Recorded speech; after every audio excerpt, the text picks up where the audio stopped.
has been similar to something that has been in my dreams my entire life.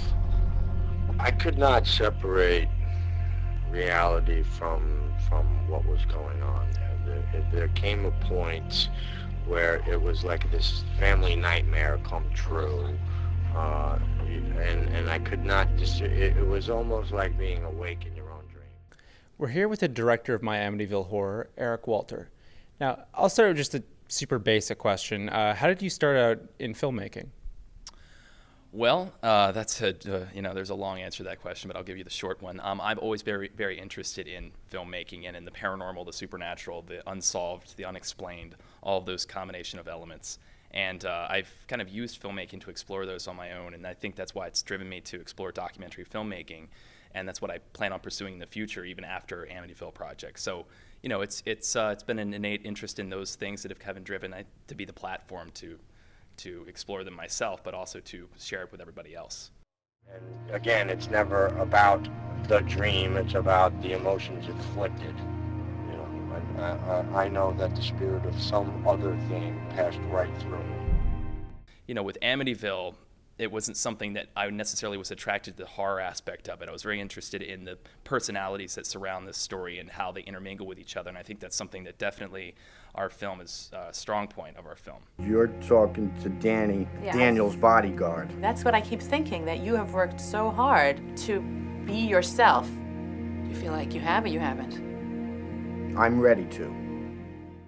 Can you talk about when you first met him, what your initial impressions were like, if you were like, this is, okay, I can work with this guy, or?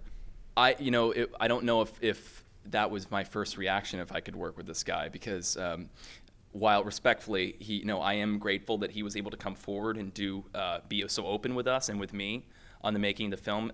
At times it was very trying and very difficult because of the various factors. I mean, this was not an easy thing for him to talk about and to, after nearly 40 years, to dredge up these demons again in his life. So yeah, I mean, initially meeting him, it was not an easy introduction. I was somebody who had a passionate interest in the story and had developed a website surrounding the case to present an unbiased opinion on the documentation. People could make up their own minds, that type of thing. But so he was aware of this, and his friend had actually contacted me in Queens, New York area, and I had been brought there, essentially flew myself there, and I went to interview Danny, but he was very open with me, but the things that were talked about were so shocking, so new to me from the perspective of being different from George and Kathleen Lutz's account. It was very difficult for me to swallow everything wholeheartedly right at first, and I never actually have totally, but I think that's part of what the film explores. Is it doesn't necessarily try to sway an opinion or force an opinion on anyone. It very much is an objective look at these events, and we brought in a number of very credible sources to do that. That you were possessed? I believe that there is a such thing as evil, and I think that it can manifest itself in any way, shape, or form that it chooses at will, and I was a victim to that. Now, Andrea, can you just talk about the most basic elements of this film, how it came together, like who approached who, how did you get the money and whatnot? Okay, absolutely. So Eric Walter, our director, he actually has been independently researching the Amityville story and case for the last 10 years. And actually, a friend of Daniel Lutz reached out to him after seeing the website that he runs, AmityvilleFAQ.com, and asked if he would be interested in meeting with Danny. And Eric, being a very thorough person, didn't necessarily believe the view that it was Danny until they sent him a picture. And then he flew out to New York and did, I think, over 12 hours of audio interviews. And at that time, it wasn't planned to be a documentary. Originally, Danny wanted to do a book.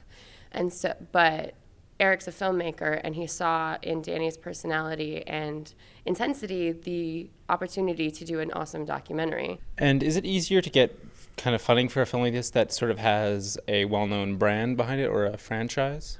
From my perspective, because I've worked in development in Hollywood for the past 5 or 6 years, and independent film, it's always much easier to get financing when it's somebody who either, in a documentary sense, it's somebody who either has a really great story to tell, or if it's a fictional film, it has to be something that has a really great concept.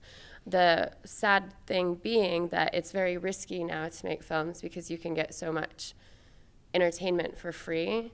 And so in order to be able to get investment, you have to have something that makes the people who want to pay for the film feel like there's a real, true desire among filmgoers to go see it, or to buy the DVD, or to pay to download it on demand. So yes, I think that short answer would be yes.